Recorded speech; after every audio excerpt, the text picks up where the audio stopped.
Throughout history, kings, queens, emperors, and pharaohs, inheritors or conquerors of land and wealth, have often been found to have had inherent commonality. These individuals' legacies, often accompanied by a conviction that they were ordained by their God to their position of ultimate power in their world, or in some extreme cases, believing to be gods themselves. However, another peculiar trait of these once terrifyingly powerful leaders was a belief in immortality, not only of an afterlife, but one often accompanied by their most loyal of subject and beast, which they were particularly fond of. These convictions have, throughout history, resulted in tremendous efforts and financial sacrifices being funneled into the practice of preparation for this event, with some rather extraordinary processes being undertaken solely for the purpose of biological preservation. And although the Egyptian mummification process, along with the many golden and otherwise created sarcophagi and death masks, are recognized worldwide, a little lesser, yet no less visually striking practice, which created a series of what is now known as the Immortal Jade Warriors, can be found in China. Supposedly dated to just over 2,000 years old, yet perfectly crafted, incredibly preciously shaded jade gem suits of armor were made for their ancient emperors. These suits, indeed, practically immortal, due to the fact that they are nearly solely created from a solid stone, an astonishing feat. There is a contradiction in the ideology, or possibly more accurately academic explanation, for the true purpose of these preservation practices. Within many of these burial techniques, there is seemingly a conflict of interest between spirit and body. For whatever reason, those who underwent Egyptian embalming, for example, are apparently believed, by whomever has explained these practices, that the kings and queens wanted their bodies to live on far beyond their death and passage into the underworld. Furthermore, in complete disarray, the question then becomes, were these practices actually an ancient attempt at what we now practice with cryogenic freezing? If the body were intended to be used within the afterlife, then firstly, why the curses often found inscribed above the sealed tombs? And why were the organs and brain often removed and perfectly stored separate from the body? Along with Egypt, why in other locations were favored noblemen, loyal animals, entire chariots, or indeed entire terracotta armies left for these self-perceived gods on earth? Were they, in reality, preparing for a form of reincarnation? Not within a spirit world, but an afterlife, one for the mortal body, one within the future? We find such hypotheses highly compelling. Many inventions found throughout the world have their origins set in the Far East. Many machines that different nations claim as their own can often be found to have primitive traces of development many centuries earlier within China, and our next artifact is no exception. Dating back over 2,000 years, this rare and enigmatic piece of once very high technology can only be seen as a demonstration of their superior ingenuity. It seems the invention of the first seismoscope can be traced back to 132 AD, when a Chinese inventor called Chang Heng perfected a device remarkably accurate at detecting earthquakes, even from afar. Although the ancient Chinese did not fully understand the cause of earthquakes, they did see it as very important to keep track of such events, perceiving these disturbances with cosmic yin and yang. It was, therefore, important for the Chinese emperor to be alerted of any earthquakes occurring anywhere in their kingdom. Chang's ingenious seismoscope was almost 6 feet across and made of solid bronze, decorated with 8 dragons marking compass directions. Within each dragon's mouth was a small bronze ball, and beneath sat 8 bronze toads. A mechanism within would somehow detect an earthquake occurring in the distance. This would then cause a ball to drop out of one of the 8 dragons' mouths. What is fascinating regarding Chang's invention is the fact that no one seems to be able to figure out for a certainty how it worked. One theory is that a thin stick set loosely down the center of the barrel. When an earthquake occurred, a stick would topple over in the direction of the seismic shock. According to legend, when Chang first showed his invention to the emperor, it indicated that a quake had occurred to the west of Luoyang, the capital city at the time. A few days later, a messenger from the region arrived reporting that there had indeed been an earthquake there, around the time Chang's machine had indicated. When specialists first realized what the machine was, they struggled to believe that this 2,000-year-old invention could actually work. So, in 2005, scientists in Zhengzhou, China used it to detect several earthquakes. The seismoscope detected all of them. In fact, the data gathered from this 2,000-year-old machine corresponded with that gathered by modern-day seismometers. A marvelous machine left to us by a once ingenious civilization. Liquid mercury is a very curious metal. It has a very low conductivity, yet it does have its uses. Accumulated by what we posit is now a lost civilization. It is an area of research which is suspiciously absent from ancient history. Although its presence throughout Mesoamerica can be found documented within modern literature, it is in the form of a powdery red pigment known as cinnabar. Liquid mercury is, quote, extremely rare, end quote. Yet explorers have not only discovered literal pools of it under claimed Mayan ruins, but its presence has also been exposed within the secretive nation of China. There is a reported moat of mercury protecting what is claimed to be a known Chinese emperor from within New World history.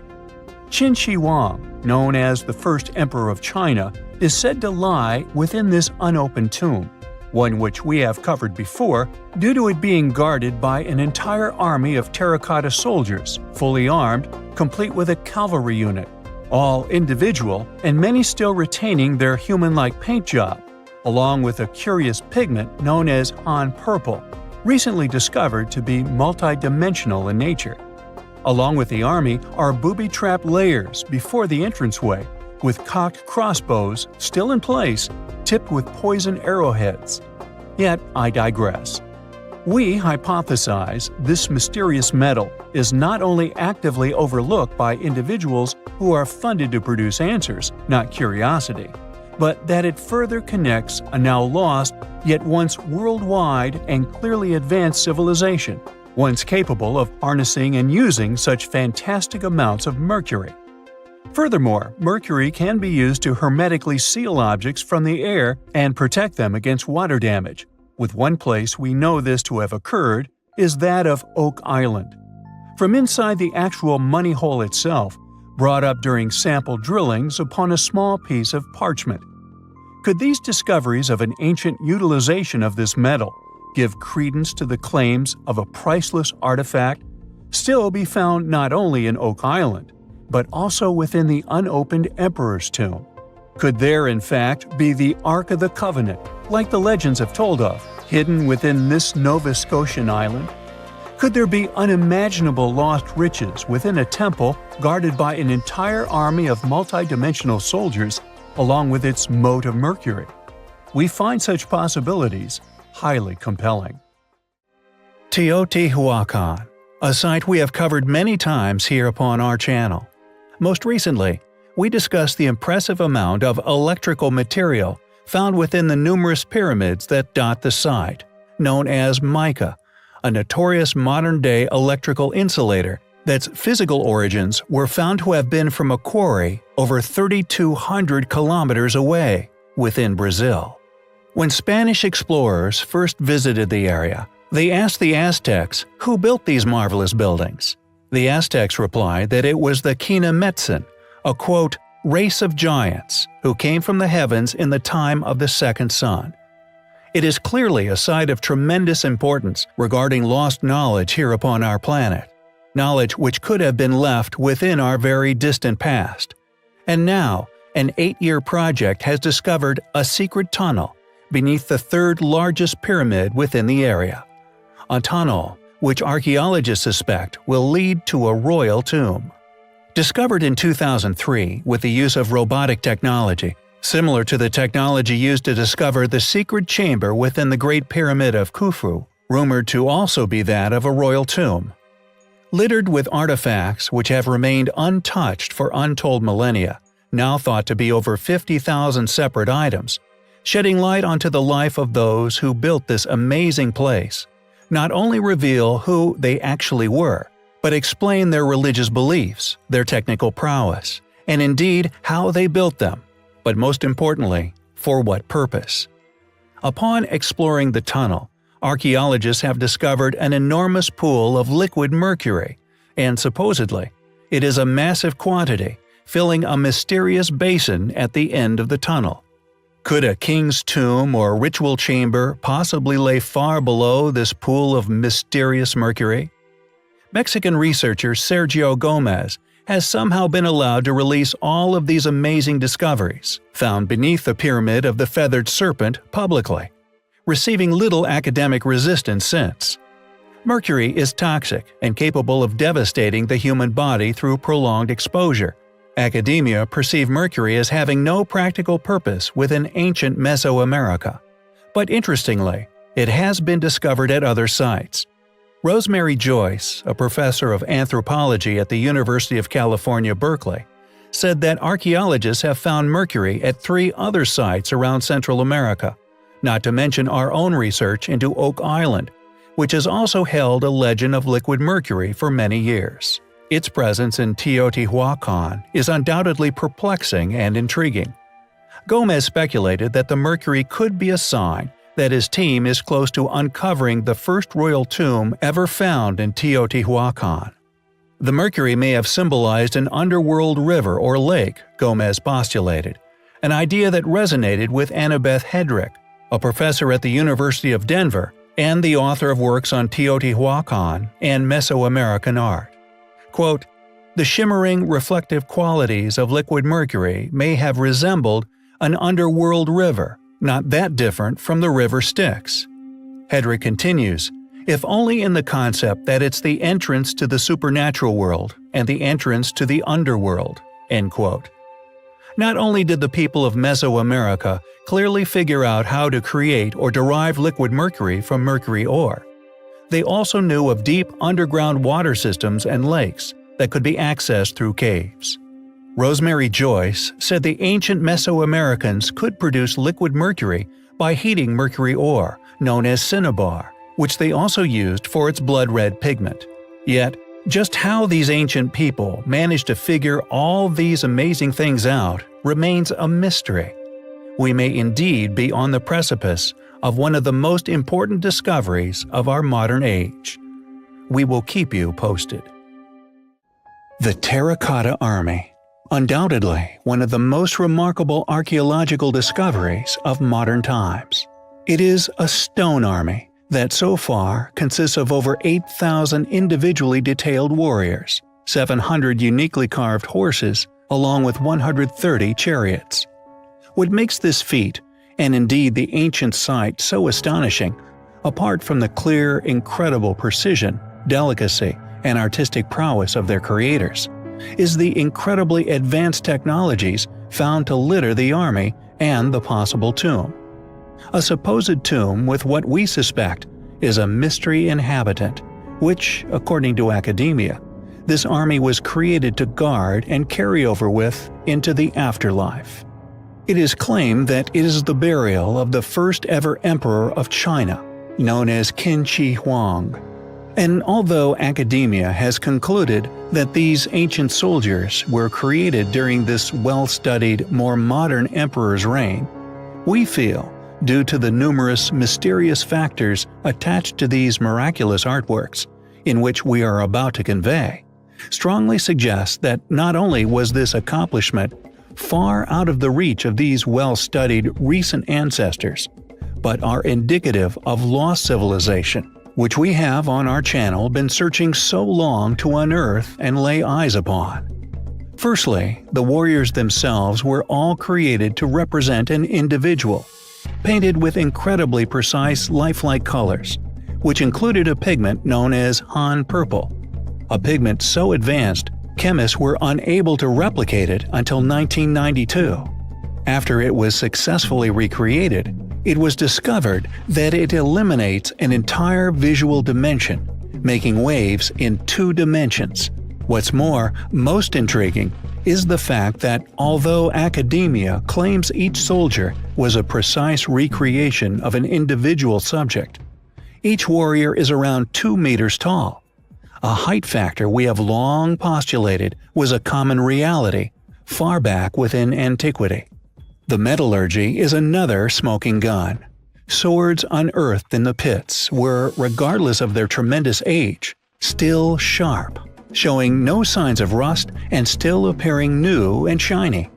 All masterfully crafted, and according to tests of their surfaces, underwent an oxidation treatment with chromic salts. However, based on historical literature, another advanced technology which was not invented by modern man until 1937. Furthermore, supporting our posit that these warriors are not dated from an era 2,000 years ago, but used as this culture's inspiration, is the fact that regardless of the incredible discovery, no excavation of the purported tomb at the site, claimed by academia as the actual purpose for the incredible array of stone warriors, the Chinese government blocks all attempts to investigate the tomb. We feel this is likely due to the incredibly strong evidence of advanced technologies already publicly shared. Discovered at the entrance to this mysterious lair, like a scene from Indiana Jones, is booby trap mechanisms involving advanced crossbows, loaded with venom-tipped arrows, still in situ within the walls of the entrance, torque bows which were clearly created by a far more advanced people than we are currently being led to believe. According to academia, who has put forth a claim we feel is an attempt to impress and stifle further inquisition, these masterfully carved warriors were apparently created by over 700,000 men over a period of more than 20 years. Yet, as any artistically talented person will tell you, especially a sculptor, these warriors were not created by the hands of untrained slaves, who were ordered to chisel them out from the notoriously fragile terracotta. These warriors were undoubtedly created by individuals of tremendous talent and ability. If one requires further supportive evidence for this obvious hypothesis, a second terracotta army found within Western Han is far more realistic to the era, crudely created, and of a tiny scale. We feel these warriors are clear evidence of the actual capabilities of this dynasty's inhabitants, and also, we feel, a clear indication that these initial emperors had indeed discovered the original life-size warriors at some point within antiquity, undoubtedly attempting to copy their advanced technologies, kickstarting their success in combat, especially armoring techniques, thus giving academia convenient factors from these recent ancestors to support their attempts to link and claim these remarkable statues as modern creations. This, regardless of the astonishing technological prowess which these 10,000-strong artistic masterpieces were drenched in. Deciding to ignore such controversial facts in favor of conclusive assumption, which once gained them extensive public faith in their ongoing, severe, selective research syndrome. Before Chinese censorship of the site had become a complete quarantine, modern archaeologists had intriguingly found tremendous amounts of mercury, a difficult element to have acquired in mass 2,000 years ago within the soil surrounding the mausoleum, a chemical also found beneath Teotihuacan, which we feel further supports our suspicions that this site, along with these incredible warriors, is far older and incredibly more advanced than currently attested, and is actually indicative of lost technology left by a now lost civilization. Who actually created the terracotta warriors? Who do they actually depict? Why are they so tall? Who built the complex underground lair, now conveniently shut off, never publicly explored, left triggered with advanced booby trapping? What is within? What are these booby traps protecting? It is a site, we find, incredibly compelling. Since the beginning of time, man has searched for different and more exotic materials for use with the pigments used in their art. From simple cave paintings many tens of thousands of years ago to the perfection seen from masters during the Renaissance, none have ever been as interesting as our next artifact. Known as Han Purple, it has been found on relics dating back 3,000 years. Used in wall paintings, on the terracotta warriors, ceramics, metalwares, and jewelry, the pigment found its way into many ancient Chinese art, and amazingly, this intriguing pigment is a technological wonder. It was such an enigma made through such a complex process using many different materials in precise proportions, and then heating the mixtures to incredible temperatures. Researchers at the British Museum have discovered that when the pigment is exposed to an LED light source, Han Purple pigment will emit a powerful ray of light in near-infrared. According to their study, published in the journal Analytical and Bioanalytical Chemistry, the Han Purple pigments show up with startling clarity when under the right conditions, meaning that even faint traces of the color which are invisible to the naked eye can be seen with infrared sensors. A complex pigment clearly developed for complex applications. Unlike natural dyes found within antiquity, which are organic compounds, Han Purple is a synthetic pigment made from inorganic materials. Scientist Elizabeth Fitzhugh, a conservator at the Smithsonian, was the first to identify the complex synthetic compound that makes up Han Purple, including a barium copper silicate. How these ancient people acquired such knowledge is clearly a question which needs to be answered. And although many people often scoff at ancient alien theories, quantum physicists from Stanford, Los Alamos National Laboratory, and the Institute for Solid-State Physics of Tokyo have reported that when Han Purple is exposed to extreme cold and a high magnetic field, the chemical structure of the pigment enters a new state called the quantum critical point, in which three-dimensional materials loses a dimension. We have shown for the first time that the collective behavior in a bulk three-dimensional material can actually occur in just two dimensions, Ian Fisher, an assistant professor of applied physics at Stanford, said in the Stanford report. The researchers have said that the discovery may help understand the required properties of new materials, including more exotic superconductors. Was this marvelous pigment a gift from somewhere else? We find the evidence to be highly compelling. Throughout history, a vast array of individuals who, for whatever reason, became figures idolized by their civilizations.